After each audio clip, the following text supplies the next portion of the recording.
Hey folks, and welcome back to Glenn and Adrian's Rock Talk. That's Adrian. And that's Glenn. And today, we're going to return to Franz rhythm and take a look at a track from about 18 months ago. This came out October 2024. It's them doing Wipeout by the Surfaris, the big 1963 hit that I think sparked dance crazes and all kinds of things. It has been inspiring drummers ever since. So last time around, we noted that Dodds was playing actually more than usual since this band tends towards the softer rock, but he was actually a little bit upbeat in the last thing we looked at. And so I happened to notice that Wipeout was in their list too. So I thought, well, I've got to check that out. We have to take a look at that because that should be showing off Dodds' skills in spades, I would think. Oh, yeah. Yeah, it would be. Yeah. So it's a very drum-heavy song. Mm-hmm. I think of it. It totally is. So it's funny, too. I think we're getting an earlier look at their rehearsal space because I recognize the area where they are, but it's totally different now. Kind of provides another window into their lives. The whole gang is here. We've got Char on keyboards. We've got Chen on guitar. Franz, of course, on bass. And Dodds is going to be showing off his drumming skills. So I'm not sure who's going to say Wipeout. Maybe Dodds will say Wipeout. We'll see. But Adrian, do you have any thoughts ahead before we look at this? I'm just looking forward with great anticipation and curiosity about what this is going to sound like. I'm sure it's going to sound good. Yeah. Franz rhythm doing Wipeout. I think so. All right. Well, let's go ahead and check it out, and we will talk about it afterwards. All right.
All right, well, a stupendous job was had there on the electric kit, I noticed. And it's a little harder to get it sounding right a song like Wipeout on an electric kit, it's a little bit tougher than an acoustic kit. So I give him props for that too. Ah, yeah, he had his vocal debut.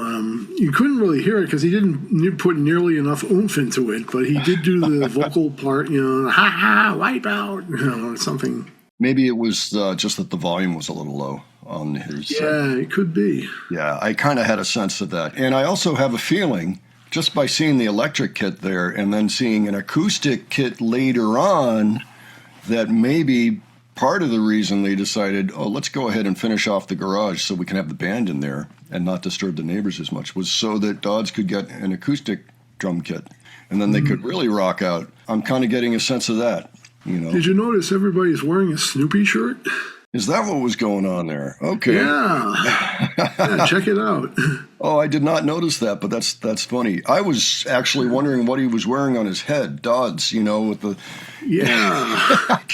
Like, I've seen that before, but I don't really know what it is. It's almost like a headless rabbit, or something. He's got the stuff up here, and then he's got the things dangling down, but there's nothing else. It's just like a headband kind of a thing. So I'm like, what is that? Maybe people can tell us. Maybe people with kids. I don't know. It seems like a kid thing, or I have no idea. Yeah. Anyway, Snoopy, huh? I can see Snoopy being associated with Wipeout. Absolutely. It's quite possible that there's some Charlie Brown special where Snoopy goes off during a Wipeout segment. Oh, yeah. Would not surprise me. Dance with his feet. Yeah, that's right. Maybe people are going, yeah, didn't you know it's the one from whatever, Charlie Brown in the Summertime or whatever. There were so many Charlie Browns. Anyway, I thought they did great. I mean, everybody excelled. Char was dialed in with exactly the right organ sound. Which was either for Feezer or Vox or something with a bunch of either chorus or reverb or, various, very much of the time, Yeah. There were a lot of organs that sounded like that at that point. Like Hammonds weren't really out there at this point in rock and roll. We had that instead. Yeah. So. They definitely captured the spirit of the song excellently. Yeah, they did. Chen, of course, did beautifully on the surf guitar part and all that. Also reminding us, and Franz too, of course, on the bass, those two reminding us that this song actually has a structure that it goes by. People might forget. They change up what they're playing in each section. So it all sounds the same, but every time through, they're all playing something a little different. And that's how you keep a song like that interesting. That's how instrumentals used to be number one hits, is you would change things up just enough. So anybody, if you're putting an instrumental together, just remember to vary it in each section. We hear that in all our favorite bands, too. Every song they do, there's something a little different in each section. It's never just the same exact thing, for the most part, except Louie. But, All right. Any closing thoughts, Adrian? This song just felt good. Yeah, it did. Absolutely. It's like good times, guys. Where's the burgers and the dogs? Let's right. settle in. All right. Well, folks, why don't you let us know what you thought of that? If you have any particular thoughts, if you have other suggestions for us, you can leave those below. We're always looking for good Franz rhythm performances. Not that there aren't plenty, but if there's any that people actually want to see, before the others, perhaps, leave that below. And if you enjoyed this video, please give it a like. And if you enjoyed the presentation, please subscribe. All right. Thanks so much for joining us today. We will catch you on the next one. Take care, folks. See you all later.